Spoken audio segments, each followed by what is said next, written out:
அஜித் பெயருக்கே இவ்வளவு மாஸ், மிரண்டு போன திரையுலகம்.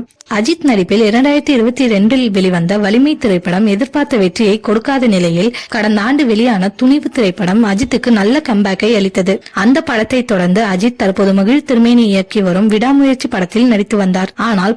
ஆனால் பல மாதங்களாக படம் குறித்த எந்தவிதமான அறிவிப்பும் வெளியாகாமல் இருந்தது. அதன் பிறகு கடந்த ஆண்டு இறுதியில் அஜர்பைஜான் என்கிற நாட்டில் விறுவிறுப்பாக விடாமுயற்சி படப்பணிகள் துவங்கியது. இந்நிலையில் தற்போது இளம் இயக்குனர் ஆதிக் ரவிச்சந்திரன் இயக்கத்தில் புதிய திரைப்படத்தில் நடிக்க துவங்கியுள்ளார் தல அஜித். இயல்பாகவே அஜித் ரசிகரான அவர் அஜித்துக்காக புதிய கதை களம் அமைத்திருப்பதாகவும் முன்னெப்போதும் பார்க்காத அஜித்தை இந்த படத்தில் பார்க்கலாம் என்றும் கோலிவுட்டில் பேசப்படுகிறது. குட் பேட் அக்லி என்கிற அந்த திரைப்படத்தின் அறிவிப்பு வெளியான வெகு சில வாரங்களில் ஹைதராபாத்தில் அந்த படத்தின் படப்பிடிப்பில் இணைந்தார் அஜித். தற்போது விறுவிறுப்பாக அப்படப்பணிகள் நடந்து வருகிறது. இதற்கிடையில் சில தினங்களுக்கு முன்பு குட் பேட் அக்லி திரைப்படத்தின் முதல் போஸ்டர் வெளியாகி வைரலானது. இந்த ஒரே ஒரு போஸ்டர் படத்தின் வியாபாரத்தை வேறொரு பரிமாணத்திற்கு எடுத்து சென்றுள்ளது என்றே கூறலாம். காரணம், இந்த திரைப்படத்தின் டிஜிட்டல் உரிமத்தை தற்போது நெட்ஃபிளிக்ஸ் நிறுவனம் வாங்கியுள்ளது. அதுவும் அஜித் அவர்களுடைய திரை வரலாற்றில் இதுவரை இல்லாத அளவிற்கு சுமார் 95 கோடி ரூபாய்க்கு அதன் டிஜிட்டல் உரிமம் விற்பனையாகியுள்ளது.